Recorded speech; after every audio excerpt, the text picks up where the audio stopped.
Keshod ST bus ડેપોમાં ATS તરીકે દીપાલીબેન મહેતાની નિયુક્તિ થતા કેશોદ એસટી ડેપોના મેનેજર ભીલ સાહેબની અધ્યક્ષતામાં સ્વાગત અભિવાદન કાર્યક્રમ યોજવામાં આવ્યો હતો।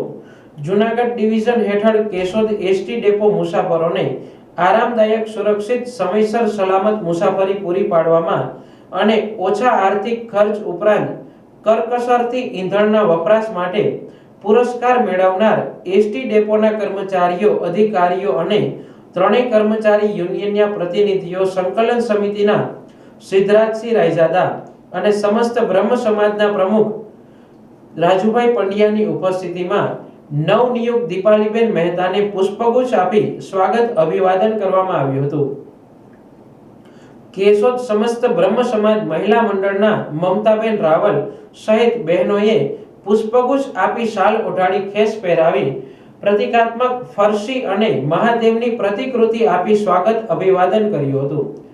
કેશોદ એસટી ડેપોમાં નવનિયુક્ત એટીએસ દીપાલીબેન મહેતાએ પ્રતિભાવ આપતા જણાવ્યું હતું કે એસટી વિભાગમાં ડેપો મેનેજર ભીલ સાહેબના માર્ગદર્શન હેઠળ પરિવારની ભાવના રાખી ખભે ખભા મિલાવી કામગીરી કરી એસટી ડેપોમાં આર્થિક ફાયદો થાય અને મુસાફરોને વધુ સુવિધાઓ ઉપલબ્ધ થાય તેવા પ્રયાસ કરવાનો છે। વહીવટી પ્રક્રિયામાં દરેક કર્મચારી, અધિકારીઓને જવાબદારી સોંપવામાં આવેલી હોય છે, ત્યારે સૌ સાથે મળીને કામ કરીશું એ માટે સહકારની અપેક્ષા રાખી હતી।